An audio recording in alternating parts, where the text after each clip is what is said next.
নমস্কার দর্শক, আমি সৈকত আর আপনারা দেখছেন আমার ছাদ বাগান।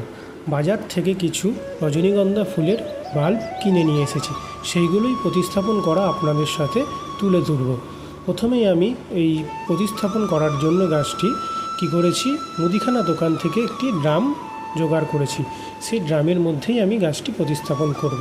তবে আমার এই মাটিটি তৈরি করাই ছিল, সেই মাটিটা দিয়ে তার উপরে এই বাল্বটিকে একটু চাপ দিয়ে ভিতরের দিকে ঠেলে দিয়ে তার উপরে আলগা করে মাটি দিয়ে দিতে হবে।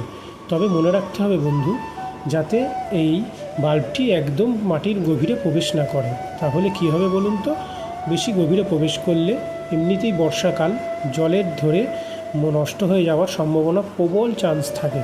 দেখুন কিভাবে আমি এই গাছটি প্রতিস্থাপন করছি। দেখুন, আলতো করে বসিয়ে দিয়ে তার উপরে কিছু মাটি আলগাভাবে দিয়ে দিচ্ছি। এবং এই মাটিটি খুব ফুরফুরে হওয়ার জন্য জল যতই পড়ুক না কেন নিচ থেকে ড্রেনেজ সিস্টেম হয়ে পাস করে যাবে। আর হ্যাঁ, এই চারটিতে আমি নিচে ফুটো করে নিয়েছি যাতে কি জল নিচে বার হয়ে যায়।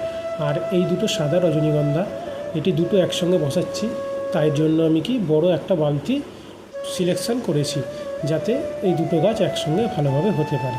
দেখুন কিভাবে আমি প্রতিস্থাপন করে দিলাম। তবে এর পরের আপডেট পেতে কিন্তু অবশ্যই সাথে থাকতে হবে। আর এই রজনীগন্ধা ফুলের গন্ধ আপনারা তো জানেন। এবং আর এটা কি বলুন তো, ব্ল্যাক ম্যাজিক। হ্যাঁ, এটির নাম হচ্ছে হিউমিক অ্যাসিড। প্রত্যেক গাছ আমি প্রতিস্থাপন করার পর এইটি ব্যবহার করে থাকি। এটি ব্যবহার করলে কী হয় বলুন তো, গাছের যে শিকড়গুলি থাকে না, সেগুলি নতুন মাটির সাথে খুব অ্যাক্টিভ হয়ে যায় এবং তাড়াতাড়ি শিকড়টি ছড়িয়ে পড়ে। চলুন তাহলে পরের আপডেট পেতে অবশ্যই সাথে থাকবেন, শেয়ার করবেন এবং সাবস্ক্রাইব করে দেবেন। টাটা।